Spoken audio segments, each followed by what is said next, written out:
Clara Valley, Rosanna Alvarez is being presented the Distinguished Preservation Service Award for preserving regional La Raza cultural contributions through writing, publishing, teaching, and performing. Presenting the award is Dr. Ramon Martinez.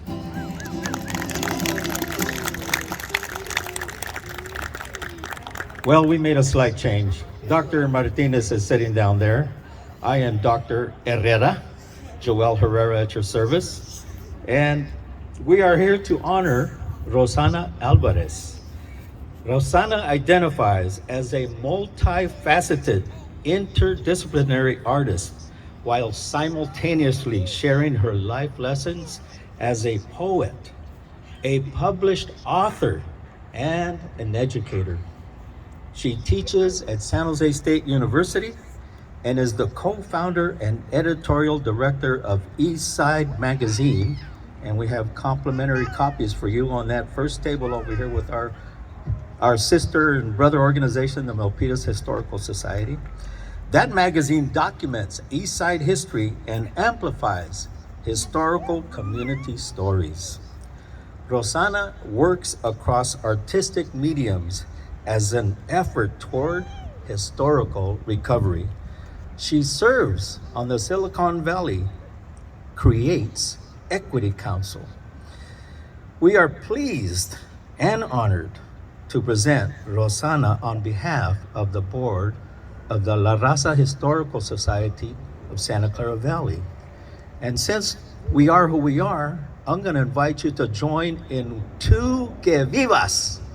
And it goes like this. I'm gonna say, que viva Rosanna, and you respond by going, que viva! And then we'll do that twice.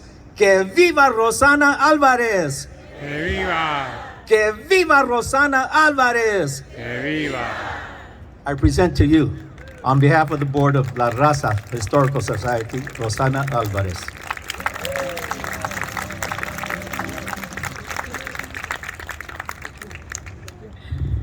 You know, I am not shy on the microphone, and in fact, when they said, keep it short, I said, well, I'll be short, but I don't know about my remarks, because for a living, and to give myself life, and to represent my communities, time, space, it's important. And as I thought about what I might say today, and the million ways I could spin this, my nephew unblocked me over there. That's the toddler screeching in the back. And it was important for him to be here because history and preservation should be intergenerational. And it's important that we live this history and activate this history and keep it engaging so that those babies want to screech and holler about it all day long. I get to spend the bulk of my time in classrooms with college students. I've spent time in classrooms with the 9th graders. I've spent a lot of time babysitting. I'm the firstborn of 9. And history is important. It's important to remember the folks that have shaped this valley. It's important to remember that oftentimes all of the names won't make it onto the roster. And so I chose my wardrobe with purpose on purpose today and designed this shirt based off of a poem that is a living legacy to my grandmothers. And I come from the fields, from the canneries, from the semiconductors.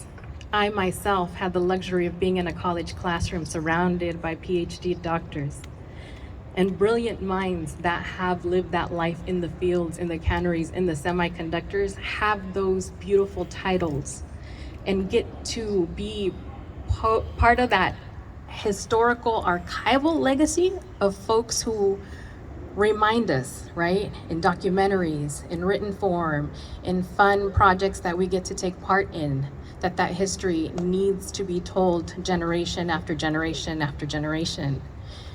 And I feel like the scope of my work really has been about how do we bridge what's already there with what needs to be written, with what's already happened, and bringing it together so that everybody feels included. The lovely thing about today is that we're in an open space.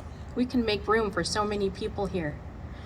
And yet, sadly, that isn't the historical context under which we have to navigate, right? I get told often by students, I never saw myself reflected in the history. And so my work is, how do I bridge you to the reality that history is there, it's documented, it's in documentaries, those are fun to watch. It's in books, it's in the library. We need more than just the 5th floor, right? And so sometimes I come in a little hot, and I do that on purpose, with purpose, because I'm trying to remind folks whose lives depend on their ability to access those stories and that history.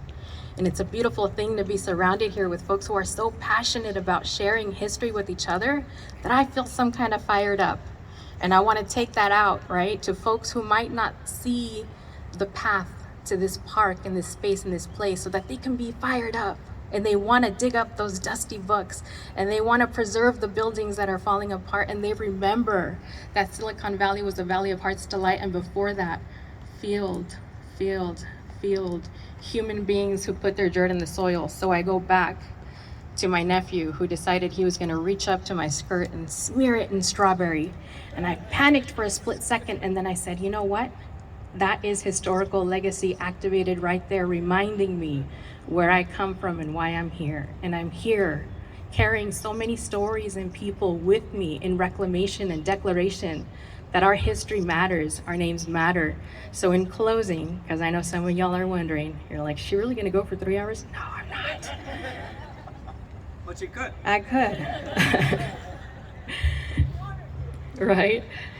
I'll leave you with a poem and some names of a roll call here. And the poem will be short and sweet, not an epic one by any means. But I often in this work imagine that world that I think we all see, and it's why we do this type of work. It's a world where everyone owns the poetry that flows in their veins.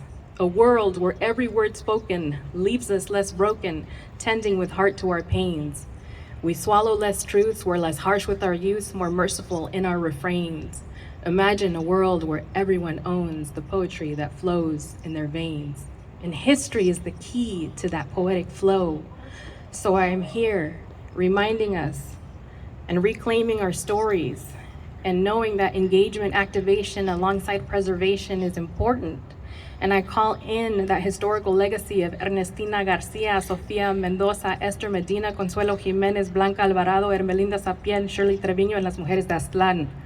I call in Laura Castro, Elisa Marina Alvarado, las hermanas Montoya, the Castro sisters that go way, way back. And then it's important to also remember the unnamed and the unclaimed but equally lived her stories. Mercedes Campos Alvarez, Ruth Chacon Martinez, Evi Chacon, Rosanna Martinez, the original Rosanna over there, my mother. Alicia Limos, thank you for joining us tonight. Betty Martinez, Rita Herrera, Andrea Alvarez, Sandy Tapia, Elizabeth Quiros Medrano. My own girls, Natalia, Tatiana, Catalina. We are a part of this historical fabric, and I look forward to the generations and generations coming up here, singing our praises and accolades and remembering the fabric of how we impact each other beautifully, historically, as we preserve this legacy. Gracias. ¡Que viva Rosanna Alvarez!